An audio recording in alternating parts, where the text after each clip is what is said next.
tababarkan waa tababar ku saabsan dhisidda xirfadda warbaahinta Soomaaliyeed oo ay qabanayso ururka suxufiyiinta Soomaaliyeed SJS ee fadhigiisu yahay magaalada Muqdisho. tababarada noocan oo kala ah hore waxaan ugu qabanay magaalooyin waaweyn oo dalka ah waana mid loogu talagalay in kor loogu qaado xirfadda suxufiyiinta iyadoo loo marayo hanaan waafaqsan xuquuqul insaanka. tababarkan waa mid professional ah waxaan ku qabanay markii ugu horeysay magaalada Muqdisho waxaan naga taageertay safaaradda Mareykanka waan u mahadcelinaynaa runtii aniga ku hadlaya magacayga iyo kan xogayaha guud ee ururka suxufiyiinta Soomaaliyeed mudane Cabdullaahi Axmed Muumin oo Muqdisho jooga runtii waan kaga mahadcelinaynaa sida aad nagala soo qayb gasheen waxaan bogaadinayaa dhammaan dhinacyada ka qayb qaatay qabsoomidda tababarkan wuxuu socon doonaa muddo 3 maalmood ah halkan gaalkacay ayuu ka dhici doonaa waxa ka qayb gali doona 25 suxufi oo guud ahaan ka socda gaalkacyo ama Puntland ama galmudug labada dhinac ah ayaa ka qayb galaya horey SJS waxay tababar sidan oo kale u qabatay gaalkacyo waa markii labaad tirada ugu badan runtii waxa inta badan aan siinay gabdhaha oo boqolkiiba 8 kamid ah aan rabo inaan halkan ka xaqiijiyo tiradii loogu talagalay inay yihiin gabdhaha sidoo kale wiilasha ayaa ka qayb galaya qaarkood way madax banaan yihiin marka muddo 3 maalmood waxa lagu baran doonaa casharo kala duwan marka 3 maalmood ayaa wada joogi doonaa 25 suxufi ayaa ka qayb galaya kasta ama suxufi kasta asaa maraayad dalka asaa macnaha dilay ku idmaayo wax kaliya saddex arko ama wax soo gudbiyo waxa rajeenaa in dhammaan dadkan dad macnaha wada suxufiyiin oo tababarna macnaha nin walba wariye aan shaqeeyahay waxna in dilay ku idmaayo dalkana wax qurxoon macnaha maraayad waxa loo soo jiido oo wax qurxoon macnaha wariye kasta uu sheego maamulada loo shaqeeyo haddii mataqaanaa waa shaqeyntu qurxanaato oo macnaha maamulkii iyo meeqstay joogaanba iyo suxufiyiintu wala shaqeeyo wax kasta qurxoon bana soo baxaya marka waxa rajeenaa in dilay ku idmaayo wax kasta qurxoon soo baxaan oo shaqeyntoona tababarkan saaga noo furan yahay dhammaan suxufiyiinta waxa leeyahay waa maasantiin in ka badan 25 saxafiyiin halkan tababar lagu furo runtii waxay nasiinaysaa in horay saxaafadu iyo wariyaashuba ay helaan tababar joogto ah waan kaga mahadcelinaynaa SCS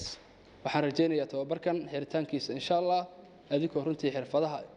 iyo waxyaabaha runtii halkan ku duugan ka faa'iiday inaad bulshada runtii uga faa'iiday doontaan maanta tababarkaani inuu qofkii tabintiisu ay hagaagsaneedna uu sii hagaajiyo qofka ay ka dhimaneedna uu ugu daro aad iyo aad ugu faraxsanahay waxaan nahay dadka markasta ama warka ayagu tabiya oo wixii ay tabiyaan aad qaadaan ama wixii aad soo tabisaan dhageystaan nahay oo idinku xiran ka idin soo hartay xaqiina Allah gudi kara waa mahadsantiin lacag ma gadnidin xujo ma gadnidin isbees bluetooth ilaalush kuma shaqeysaan way jirta mar madaafiicdu sida ay qoryaha la isugu rido aad isugu ridi jirteen wararka deegaankaana markaas dhaawacaas qabay markaad warkii wanaajiseen quruxda deegaanka iyo nabadda waad arkaysaan nabadaad ka qayb qaadataan xoojiya horumarkaad ka qayb qaadataan xoojiya wax badan baana idinku dhacaya iyo dhaawacyo badan iyo daqarro badan iyo ceebo badan daboola idin leeyahay qurxiya dhamaantiin waa maasantiin waxa idin leeyahay soo dhawaada ilaahay baa mahad u sugnaatay waa idin mahad celinaya inta waxaan ahay idinkula shaqaysata masaarta geedaha aan ku guranaatihin waxaad tin horumarka dalka intaas ayaa waxa ku daraysaan sabar iyo dulqaad waa maasantiin waxaan rabaa fiir waxba sameeyay waxa laga yaabaa in deegaankii dhaawac u geysto bulshadii dhaawac u geysto adiga laakiin waxa oraah yara qorto maqaal yara Facebook ku soo qortay bulshadii dhan uu rogay taas dhibaatas yaale diinta islaamka xataa ma ogolo aqafu darin ay diinta ogashahay labo arin haday timaado mid fudaa qaadan isla cusub ka tagaysaa markay aad waxaan leeyahay wariyaashan maadaama ay mudacnimo ku shaqeeyaan madaxda hay'adda u jeediba wiilashan miyaa meesha fadhiyo madaxda hay'adda waxaan ka codsanayaa adinka laftiina sabab u tihiin sababta tababar hadaa siin lahaydeen qalaad wariyaasha ma geli lahayn laakiin waad ka gaabiseen aan leeyahay hay'adda waxaan leeyahay fadlan ha loo kordhiyo tababarka la siinayo wariyaasha waa codsanayo oo waxa maanta halkaan ku baranaysaan in la yiraahdo wax badan aad gobolka ku soo kordhisaan iyo degmadiiba aad faa'iideystaan ayaan aad iyo aad in kula dardaarmaya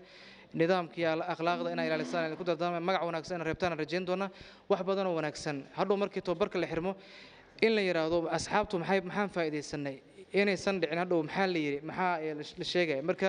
tababarkan iyo tababaro badan oo caalami ahna waa heli doontaan laakiin waxay ku xiran tahay in akhlaaqdiinni iyo dadaalkiinni iyo halka aad ka laba jibaartaan saxafi markii la xiro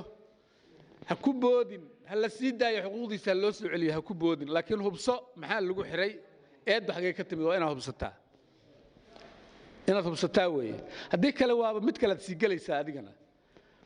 waxaan rabnaa shirkeenna kulanku inuu najaxo aad iyo aadaan maaragtay aan u bogaadinaynaa hay-adda kulanka u soo qaaday hal goob ku wada qabatay qaybaha gobolka mudug aad iyo aadaan maaragtay aan u soo dhowaynaynaa gabdhaha qiimaha badan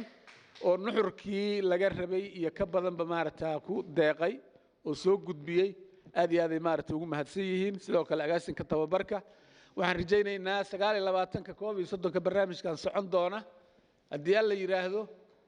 in uu nafaro waajibaad labaad meesha aan u soconno